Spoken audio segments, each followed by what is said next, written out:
I'm doing great. How are you? I'm doing great. Happy to be here. I, I hear you. You all set? I'm all set. Okay, well, why are more people choosing to dine in instead of going out for Valentine's Day? Well, Valentine's Day is supposed to be a really romantic day, and Valentine's Day dinner, it should be a really romantic evening.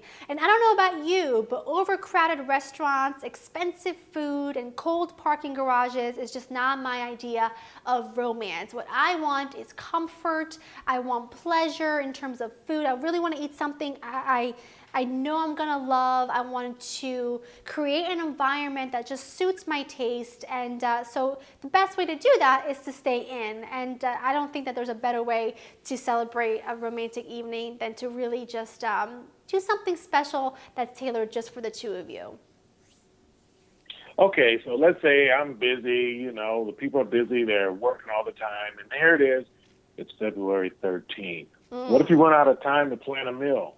Well, I've got you covered. I partnered up with Conagra Foods to create two recipes that are really easy to make, easy to shop for, and require just a handful of ingredients. I've got my lemon butter roasted chicken that's infused with garlic and rosemary. It makes for the most delicious pan sauce that I love to serve alongside Alexia Foods roasted potatoes. All I do is spray the baking sheet with a little bit of Pam, throw the potatoes in the oven, they roast up to golden perfection, and right there you've got a great entree in about 35 minutes, which is just key if you are a busy person but still trying to enjoy a really well balanced, delicious, romantic dinner. The Italian girl in me would never allow a special occasion to go without any pasta. So the pasta choice that I am sharing with you today is my mother's pasta with pancetta and pickled peppers that I make using Hunt's tomato sauce. Now, Hunt's tomatoes are grown in sunny California, and they are canned hours after being picked. So they're really sweet, and therefore they give a great balance with the salty pancetta and the briny peppers. It's a really fantastic dish. And if you're a really busy person, you can make things even easier on yourself by going to instacart.com to shop for your groceries, and they'll be delivered at your door in as little as 2 hours. So there, I've got your prep time covered, I've got your recipes covered, groceries are being delivered. All you have to do is put a little bit of love and put a little bit of passion in it and make a great meal for yourself and someone you care about. Well, that all sounds really easy and it looks great. So if I still just want to cook, what tips do you have for the people who are with limited cooking skills? Like, I can poach an egg and that's it. Listen, poaching an egg is phenomenal. It's something that took me years to perfect. So that's something you should be very proud of. I say my biggest tip is to keep it simple.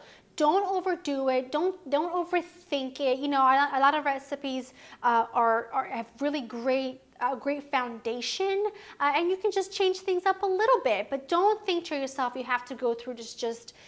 You have to do this big elaborate thing. You have to make this elaborate meal that leaves you just stressed out and overwhelmed. Just keep it simple, keep it basic. And the biggest tip of all is to make recipes you are familiar with. Whether it's the cooking method or maybe it's the ingredient you're familiar with, start somewhere that makes you feel like you're not going in, cold, ice cold. You want to start in a warm spot. That way, you kind of know your way around the recipe, whether it's roasting chicken or poaching an egg, for example. Poach the egg, make a quick little simple side salad with a vinaigrette, and call that a bistro salad, and you have a great appetizer or a light entree. Just stick to something you're familiar with is always the key to making great food without feeling like you're just going to lose your mind. That is a big part of it for sure. So what other embellishments can you add to make the dinner special? I mean, you've added so much, and it sounds like and looks like it's going to be great. What else can we add to make it special? My mother would say there's nothing a simple green salad and a baguette can fix. So definitely a simple green salad with even a store-bought dressing if you prefer. That would be great. Is something green along the side. And of course, you can't end a romantic evening without dessert. And 70% of millennials say that chocolate is the most romantic dessert. So I say pick something chocolatey. You can even buy something pre-made and just put a little bit of Ready Whip on it and call it a day. Or you can go to the extra mile of making something homemade, like my chocolate mousse, chocolate pot de creme, molten lava cake. I mean, I've got tons of chocolate recipes on my website at laurainthekitchen.com. So really, it's whatever you prefer, whatever time allows you to do. And again, if you buy something store-bought, little zhuzh of Ready Whip, you are in business. Sounds nice. And where can we get some more date night inspiration tips?